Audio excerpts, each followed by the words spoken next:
Oi pessoal, tudo bem? Hoje a tia veio assim toda enfeitada, com chapéu de palha, com florzinha, com pintinha no rosto. Sabe por quê? Porque a gente está no mês das festas juninas e eu adoro festa junina. Na festa junina tem um monte de coisa legal, vocês lembram? Tem bandeirinha, tem fogueira, tem brincadeira. As brincadeiras são a pescaria, a boca do palhaço, a bola na lata e mais um montão. E também tem uma música muito característica dessa época. E dentro dessa música aparece um instrumento legal, sabe qual é? O triângulo.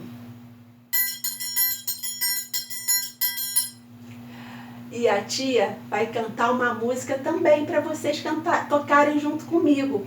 Vocês não têm triângulo em casa, mas vocês podem fazer, sabe o quê? Um chocalho para me acompanhar. Aqui tem um chocalho, mas vocês podem pegar uma garrafinha, pedir a mamãe para botar arroz na garrafinha e olha, e o som fica lindo também. E depois vocês aproveitem e enfeitem a garrafinha com bandeirinha, com alguma coisa que vocês queiram coloridinho para ficar mais legal o seu chocalho. Agora eu vou tocar para vocês a nossa música de festa junina.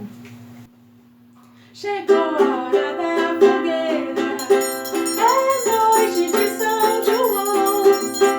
O céu fica todo iluminado, fica todo estrelado, pintadinho de balão. Pensando na cabocla a noite inteira, também fiz uma fogueira dentro do meu coração. Quando eu era pequenino, de pés no chão, eu botava papel fino pra fazer balão. Quando eu era pequenino, de pés no chão, eu botava papel fino pra fazer balão. É isso aí, criançada. Uma coisa muito importante. O balão é um símbolo da festa junina. É muito lindo, é colorido, mas a gente não deve soltar balão, porque o balão queima as florestas, queima as casas. Então, na festa junina, a gente pode fazer um desenho bonito de balão, ou então fazer um balão para pendurar, mas não soltar. Tá bom, pessoal? Um beijo!